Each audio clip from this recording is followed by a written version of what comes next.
This video contains commentary. What's good, my dudes? Welcome back to Storytime with your favorite Reddit fairy. My name is Lorna, and today we're getting into some r/WeWontCallYou. That's right, a brand new subreddit for this channel, so I hope you guys are gonna enjoy this.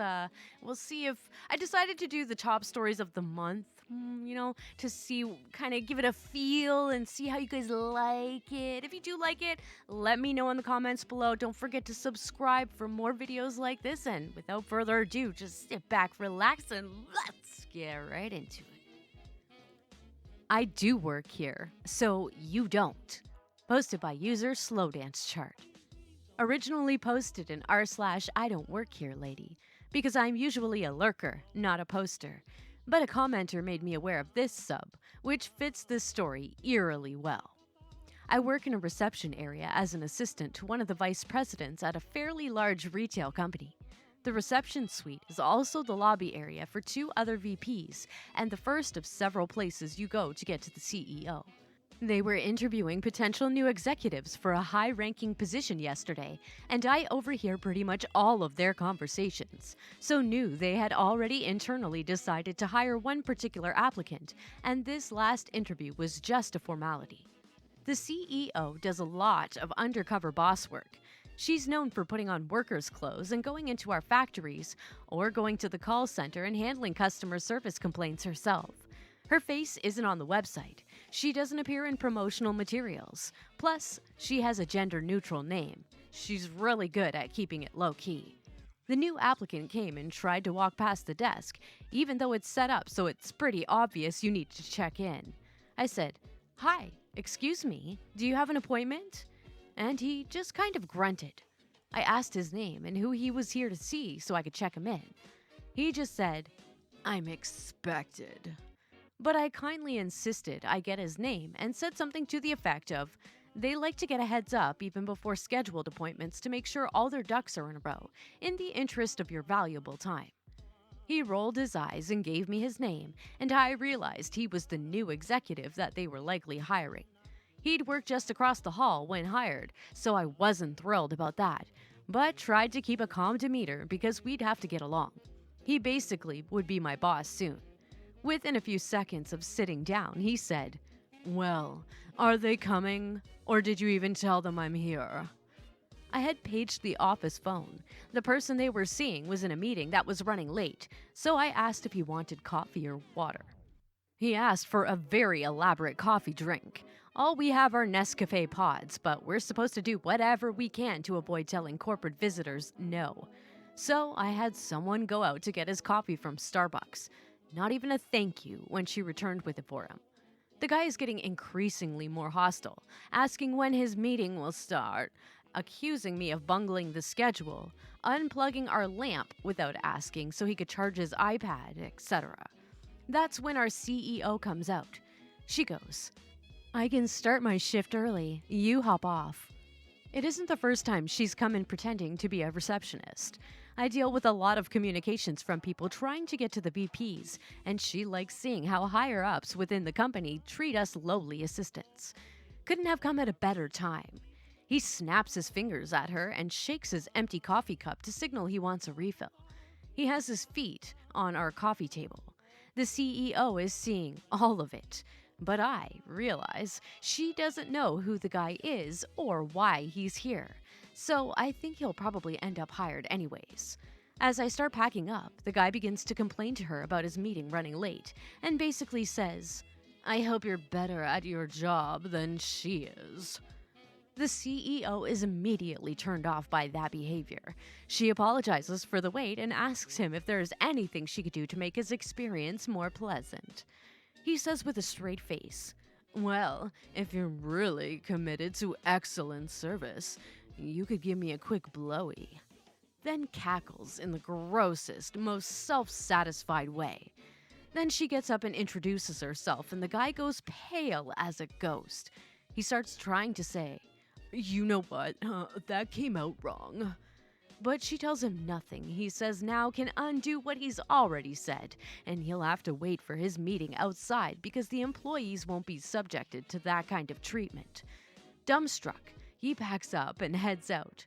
He's just down the corridor when the guy he's meeting with surfaces. I run to grab him.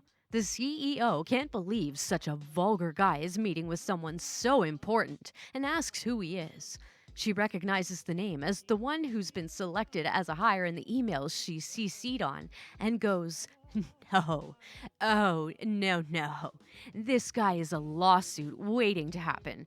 Besides, no one stupid enough to abuse the secretary at a job interview is qualified for this work." The one he was meeting with didn't see any of the preceding events, so is beyond confused. The interviewee knows he's sunk and just sheepishly leaves. Doesn't say anything. Beautiful display. I love our CEO. See, this is okay, my dudes. I'm liking this subreddit so far. Like, this is literally, I'm reading this the first time with you guys. I read the description of the subreddit. That's it. These reactions are purely right, like, as they're happening. So I'm really liking the subreddit, but like, this is how it should be done. This is how you should be hands-on in your company, like, especially if you're a bigger company that, people wouldn't know who you are if you just decide to pop your head in. Like, you got to keep tabs, make sure that your employees are happy. That's the first and foremost after, making sure that your business can survive, But like, making sure your employees are happy is the most important thing after again, making sure the business can survive. But like, you know what I'm saying? Like, a happy employee makes a good business, and you make lots of money when your employees are happy. I can tell you that. So, what do you think, my dudes? Let me know in the comments below. What do you think of these stories so far? Should I keep doing them? Or maybe you guys should just, listen to the next 5 stories and decide after that. Let me know in the comments then. Don't forget to subscribe, turn on notifications, all that fun stuff. Let's see if we can get this video to 100 likes by the end of the day. I'll be freaking shocked if that happens, but challenge. I'm challenging you. So let me see challenge accepted in the comments below as well if you did like this video. All right, my dudes, let's get into the next story. This one is called "If Only You Had Just Stopped Talking." Posted by user DevilishTiger1221. For many moons, I have worked at a small accounting office. We do personal taxes and thus hire seasonal interns. My boss has for many years just hired my friends for these positions, but she also does an interview just to make sure. This is the only recommendation who never got hired. My boss called my friend in for the interview. Everything was going great until the final question. The intern's job entailing a lot of filing. Like 90% of this job is pure filing. I reiterate this to anyone I recommend. My boss always verifies this with them, that they understand that this job, you will be in our file room alone a lot. How did my friend respond, you ask? Oh yeah. OP told me about that, but honestly, I hate filing. I will honestly just suck at it till you move me. Facepalm. And that is why she was the only person who never got to work what is arguably the easiest job for not minimum wage, and also why we aren't friends anymore. I don't like people who waste my time and my boss's. That's, yeah. The good for you. Seriously?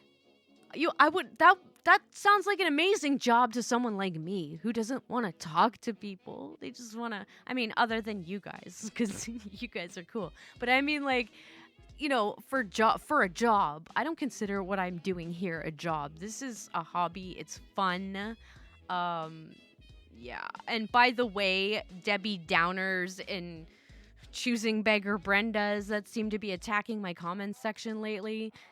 Just remember, you randomly stumbling onto someone's channel and telling them you don't like how they're doing something, yeah, that channel's not gonna change for just you. Sorry to say. Karen, get your head out of your ass.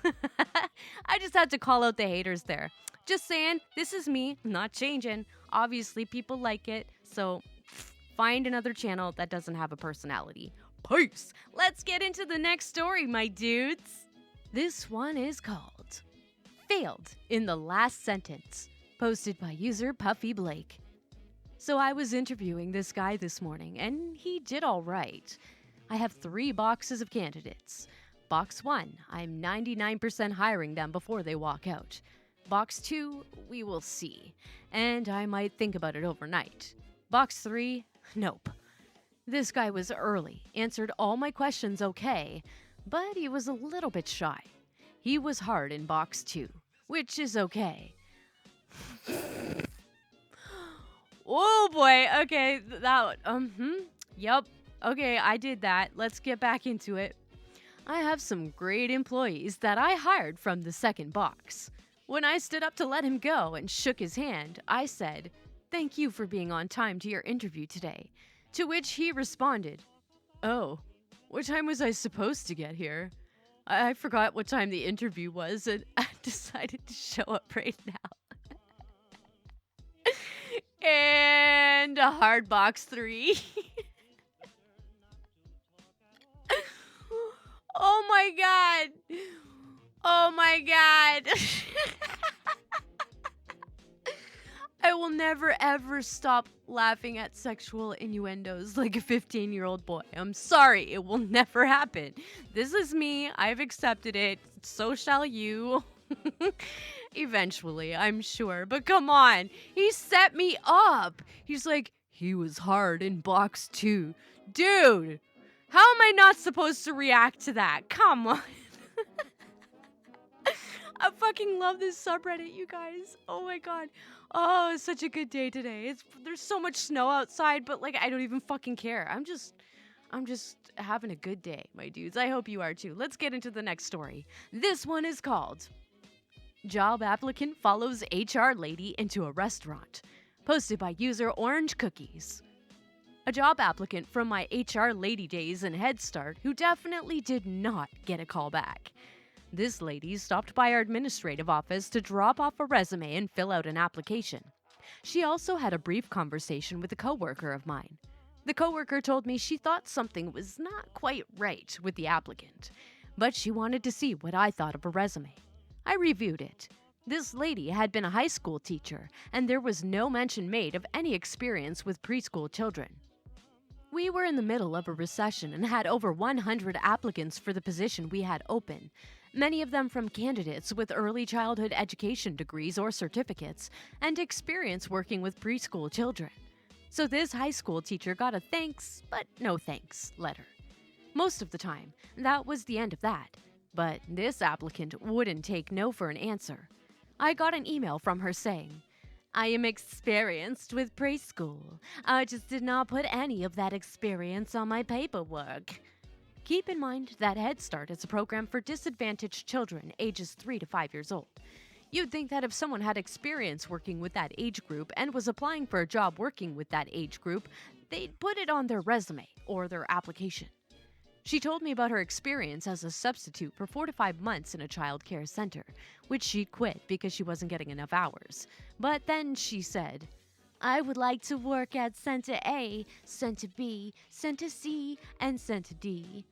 Since we didn't have center sites at A, B, C, or D, my thought at that point was that she'd confused us with another program in the area. I felt sorry for her and wanted to do more for her than just turn her down, so I sent an email back to her saying we didn't have sites at A, B, C, or D, but this other program did and gave her the contact information for the other program. I stupidly thought that would be it and we wouldn't hear from her again. I was wrong. Next time we had a teaching position open, she applied again. And even though our Craigslist ad said, "No phone calls, please," she called to ask about the job. I told her that if she was selected for an interview, we would call or email her to schedule it. What she did next eliminated any chance she might have of being contacted for an interview. A few days later, I went to lunch at a nearby restaurant. Guess who walked in the door and said, "I went to your office, but they told me you were out at lunch." Yeah, this applicant. Apparently, she had followed me from the office to the place where I was having lunch to ask about the job. I told my coworkers about the incident when I got back from lunch, and we all agreed we didn't want her applying again. Never mind interviewing. I get that people can be desperate to get a job, especially during a recession, but her following me into a restaurant? That was too much. Ooh. Yeah, I think so. I think you fucking dodged a bullet there. She doesn't sound too wicked smart. Oh my god, I'm real okay. I think it's because I have had literally like 2 hours of sleep last night. My cat would not fucking shut up. I love him to death, but he just would not shut up. Oh, and he's spoiled. He's fucking spoiled. I don't know what I'm gonna do. Anybody else, do you have a problem with your cats where they won't fucking shut up? Let me know in the comments below. I don't want to like hurt him in any way, so don't give me any suggestions to like throw things at him because that's not cool. But yeah, anyway, let me know down below if you've been successful in getting your cat to be quiet while you're trying to sleep, please. Oh my god. Okay, let's get into the next story. I've got 2 more for you guys. This one is called Young Person Messed Up Over a Word, posted by user Nikki Flicks. I used to teach young people interview skills on a project run for 16 to 19-year-olds. One of the young 17-year-old males got a job interview at a local hardware-type store. He sailed through the group interview and was invited to attend on a 121 basis. One of the questions they asked was, "What word best describes you?" And he replied, "Magnanimous." Now, here's the thing. That did not describe him at all, especially as although he had a good sense of humor, he was pretty mean, especially to those that he considered not worth his time.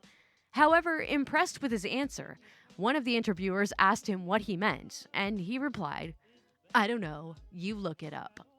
Needless to say, they didn't call him. It's like Step Brothers when he's like, she's like telling her, "My name is Pam." Pan?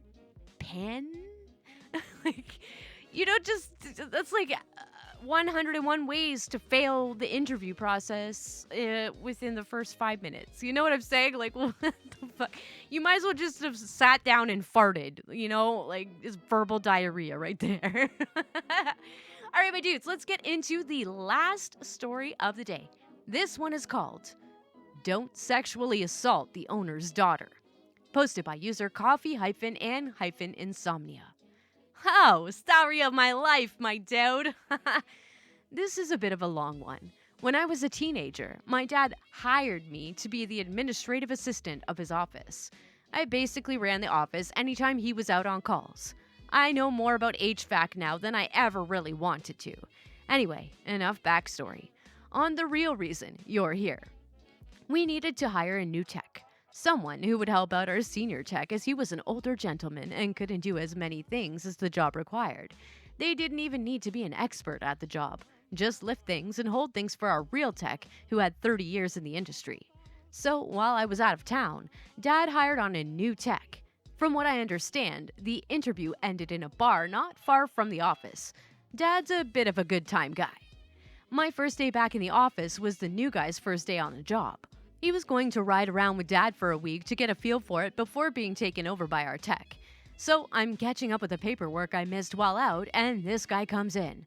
I don't pay him much mind beyond introducing myself, without my last name, and asking him to wait as Mr. Dad's name is on a call with one of our suppliers. I tended to try and be a professional in the office and not let people think I got my job by nepotism. I mean, I totally did, but I was good at my job regardless. So the guy sits down in one of the guest chairs and turns it towards my desk. Then he just sits there, staring at me for a few minutes. It wasn't really a problem until he started talking, distracting me from my own work. It was pretty innocent at first. How long had I worked there, how the boss treated me, what my job entailed. Then he started getting more personal. Was I seeing anyone? What perfume I preferred, that sort of thing. I shut that down quickly and politely before getting up to make myself a cup of coffee, just to get away from the awkward atmosphere. The maker is on the counter near my desk, and I busy myself with making myself some. Then I felt him looming behind me. I froze. He leaned down to talk directly in my ear. I can still remember the exact words vividly. "You aren't even going to offer me any, sweetheart?" I was cornered, trapped between his body and the counter. My mind scrambled for something to say, to get him away from me. All the while he was talking about how my skirt looked on me and how great my tits were. He stank of alcohol. And then he grabbed my ass. At that exact blessed moment, Dad opens his office door. The guy leapt back, trying to look innocent. I just ran directly into my dad's arms, crying and babbling. And here's another thing I remember vividly. I had never seen Dad look so furious. The hand that wasn't rubbing my back clenched in a fist. "What were you doing to my daughter?" So, guy didn't even last an hour, and Dad gave me the rest of the day off. Just for reference, I think I was about 15, and the guy had to be in his late 20s. Where is he? Let me at him. Oh, let me at him. What the fuck? That is fucked. What the fuck? What the fuck? Okay, but like, what happened?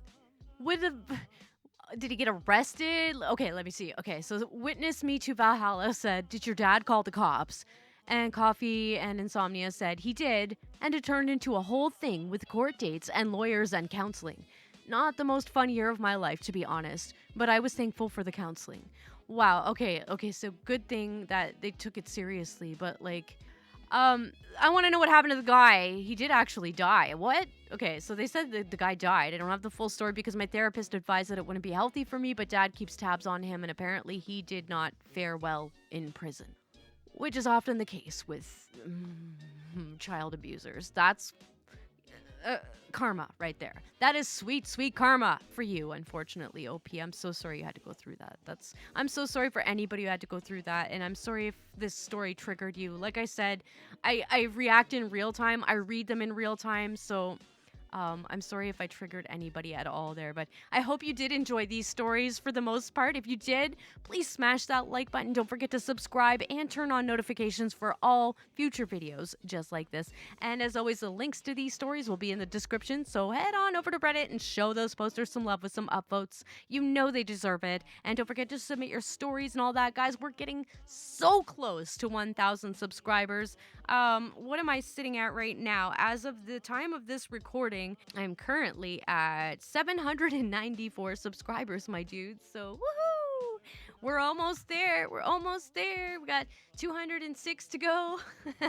And I'll be dropping a mega subscriber appreciation episode when I get to that 1,000 mark. I've decided it's going to be maybe a two-parter because, guys, I have a lot of stories collected from you guys, a lot of comments, a lot of stories. It's going to be some fun times. My dudes, you guys have an amazing day. I will see you in tomorrow's episode. Peace out, my dudes.